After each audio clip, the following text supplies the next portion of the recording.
Hey, what's up, y'all? My name's Paul Miller, aka DJ Spooky, and I'm here at the DLD12 conference.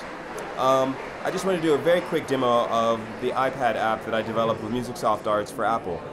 Essentially what we did was we took the functionality of turntables and made it become a kind of dematerialized software version. So we've essentially set it up so that you can DJ video, and anyone on the same Wi-Fi network can pull material.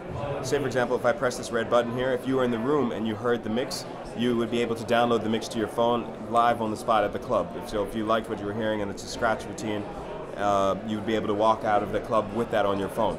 So what I did was just take this whole idea of turntablism and scratching and make it very intuitive interface.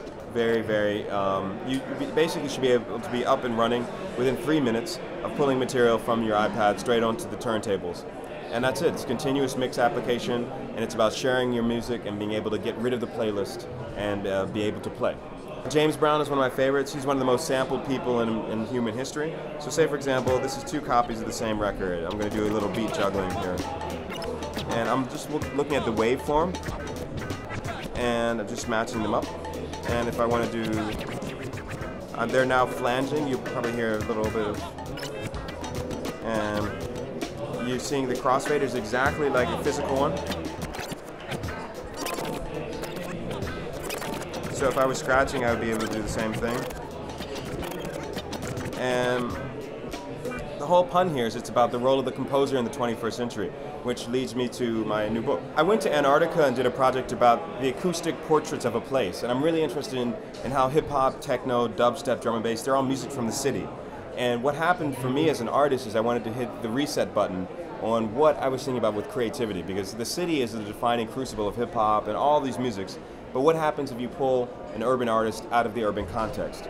So I've made a graphic design project where essentially the other day I had a string ensemble play the compositions, and these are graphic design music scores, and they're all playable by string ensemble, and the QR code prints lead you into the composition.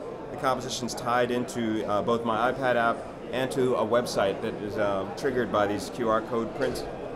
And so each chapter has different QR codes, and then the graphic design is also kind of a pun about, kind of a revolution about science in Antarctica. So Antarctica is the only place on Earth with no government, and I wanted to figure out a fun way to kind of get people to start thinking about climate change and the way the arts can help reframe some of those issues.